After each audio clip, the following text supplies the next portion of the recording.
Hello everyone, it is BaronJ, and Subetega F ni naru, or Everything Becomes F. The Perfect Insider is another entry into Animu Mystery, wherein we delve into what really makes a mystery show work. A1 Pictures was in charge of production, and notably directed by Mamoru Kanbei, the guy responsible for Elfen Lied. But most notably, the soundtrack was done by Kenji Kawai, who has done the soundtrack for goddamn everything, and as I've just found out, is working on the adaptation of Mob Psycho 100, one's manga that isn't One Punch Man. Needless to say, after seeing the PV and taking a look at the rest of the cast and crew, I'm going to see a doctor. They typically say if it lasts more than 4 hours to call a doctor, and it's been several days. But my boner aside, the show I'm now referring to as Perfect Insider intrigued me from the outset. Presenting an interesting cast and mystery concept from episode 1, I was already on board. Not to mention that damn OP.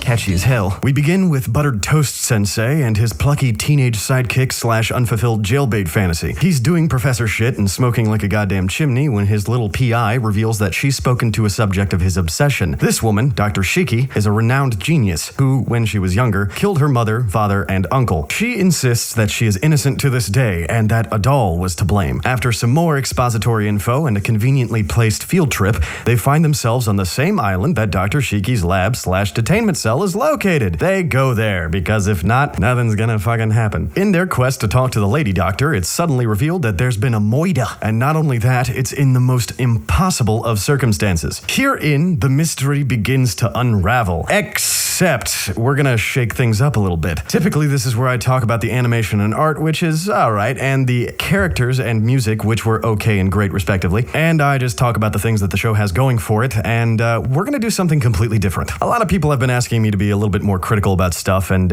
well, this is a mystery, and I love mystery shit, so this is a little segment I like to call BaronJ's Guide to Making a Mystery Show Work using examples of the contrary used in this show in question. It's a working title, just shut up. Also, these are just my opinions, these should not be taken as fact. Step 1. The setup. So from the start, your mystery should have some sort of punch, something that makes the viewer say, well, how the hell did this happen? This can be a description of the case in question, or even the event happening in front of the detective's eyes. Good examples of this include the opening scene of Memento, the first episodes of Ergo Proxy, Eden of the East, and Paranoia Agent, and a few episodes of the BBC's Sherlock series. The best one I can think of, especially recently, is the opening episode of Bokudaki ga Inai Maichi, or Erased in the US. Because the first episode of that show makes you go, what the fuck? In Perfect Insider, the setup really happens at the end of episode 2. This isn't really bad, however, the setup is the second one you see, the first being the murder of Dr. Shiki's parents, as described earlier. This point is given as if it's the mystery's main premise, but in truth, it's really more supplemental information and history for the premise introduced in episode 2. This really isn't that bad, as it provides a little bit of misdirection. Speaking of which, step 2, misdirection. The solution most easily visible to the viewer should be absolutely incorrect. This goes a bit without saying, but the problem you can run into is too much misdirection. The best example of this I can think of is actually a parody showing this concept to a point of absurdity. The live-action board game comedy, Clue. This is one of my favorite movies, and one of the best things they do is give so many points of motivation for every single character that it becomes absurd, leading to the movie's multiple possible endings. Perfect Insider has near to no misdirection. The suspects involved are really just put awkwardly into this situation, or at least that's what it felt like to me. The most misdirection given, other than what I've previously mentioned, is a character that's just suddenly there halfway through the show, and these flashback sequences peppered in throughout that only contribute to confusion on the viewer's part. That leads me to step 3, engagement, or as I like to think of it, digestion. If your plot involves elements that require explanation or rumination, please don't bore the fuck out of your audience. Prime example, the first Robert Downey Jr. Sherlock Holmes movie. Now, understandably so, this is a weird choice because it's more of an action film than a whodunit, but the mystery element involved is fully detailed and laid out in front of you, and by the end of the film, when it's revealed, it does what all mysteries should do, make you wonder how the hell you didn't figure that out earlier, and all while making sure you were engaged so you have the information you needed. Insider does try to do this. Emphasis on the word try. I feel like because the main character is a professor, they try to do this whole lecture thing where when they're explaining stuff like the encryption algorithms, it's boring as fuck and I want to stop paying attention. In the end, it felt about as engaging as waiting for your porn to finish downloading. In the end, you've probably opened up Pornhub and then the job is already done. Speaking of which, on to step 3, the climax. The penultimate reveal of your plot should unravel and explain itself somewhat fluidly. You should at least have a general idea of what happened based on the initial reveal. Prime example, every goddamn episode of Scooby-Doo. When the monster's mask is finally taken off and it's Old Man Jenkins, you finally think, oh, he was pretending to haunt the place so the farm wouldn't be sold. That makes so much sense. Then Fred twiddles his ascot like, okay gang, this is what happened. And then Velma's like, I'm smart, I'm the best. And then Daphne's like, I contributed absolutely nothing this entire time. But anyway, in Perfect Insider, the reveal is at the end of an episode, and it happens almost matter-of-fact-like. And when you get the explanation, the next episode, it feels almost as if there was no reasoning or deduction behind the explanation, as if the detective's saying, this happened because of this reason, which is because of me being smart. This, in my opinion, robs you of the conclusions that you can figure out yourself. And now that I've laid all of this out, you're probably asking, well, is that a reason not to watch the show? The answer to that is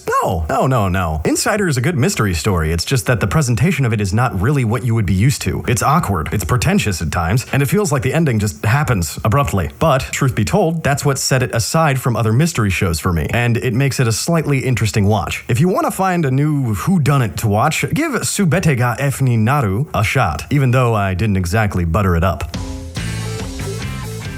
That's the end of the video. There's a subscribe button, there's a Facebook and a Twitter, and my Twitch channel. Up in the left-hand corner, you can get some shirts. And up in the right-hand corner, you can look at my audiobook. If you have a suggestion for a show for me to watch, or a voice for me to say something stupid in, let me know in the comments. There you have it, folks. At first, I really liked the concept of Perfect Insider, but as it went on, I kinda realized I didn't. But that's no reason for me to tell you not to watch it. You may enjoy it on your own. Like I said, just take all of these things into context when you're watching the show. That's all for me this week, so thanks guys.